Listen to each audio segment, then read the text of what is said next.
na leo napenda kuwaletea utaratibu utakaotumika kwa ajili ya kuhakikisha kwamba tunaratibisha shughuli za mawasiliano, hasa kurusha misa takatifu na maziko ya Mhashamu Baba Askofu Bernardini Mfumbusa, aliyekuwa askofu wa Jimbo Katoliki Kondoa. Tarehe 21 mwezi wa 4 2026, siku ya Jumanne, saa 2 kamili asubuhi, kutakuwa na adhimisho la misa takatifu ya kumwombea Baba Askofu Mfumbusa katika parokia Kanisa Kuu Paulo wa Msalaba, Jimbo Kuu Katoliki Dodoma.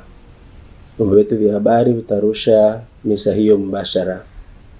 Baadaye siku hiyo jioni ya saa 10 tutakuwa na misa ya vigilia kwa ajili ya kuendelea kumwombea Baba Askofu Mfumbusa, na misa ya takatifu itarushwa na vyombo vyetu vya habari. Misa hii itafanyika katika Kanisa Kuu la Roho Mtakatifu jimboni Kondoa.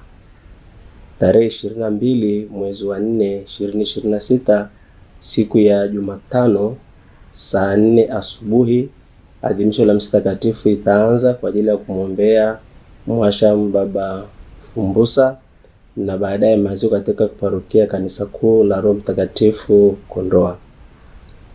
Kurugenzi ya mawasiliano ya Baraza la Maaskofu Katoliki Tanzania inapenda kuwakaribisha nyote kwa ajili ya kumwombea Baba Mfumbusa, na wale walio mbali wajiunge nasi mbashara katika matukio hayo, na nawaalika vyombo vyote vya habari vya kanisa kujiunga na chaneli yetu ya Baraza la Maaskofu Katoliki Tanzania na TV Tumaini katika kuwafikishia au kuweka tukio hilo mbashara. Tuendelee kumwombea Baba Askofu wetu ili Mwenyezi Mungu apende kumshirikisha furaha za Pasaka.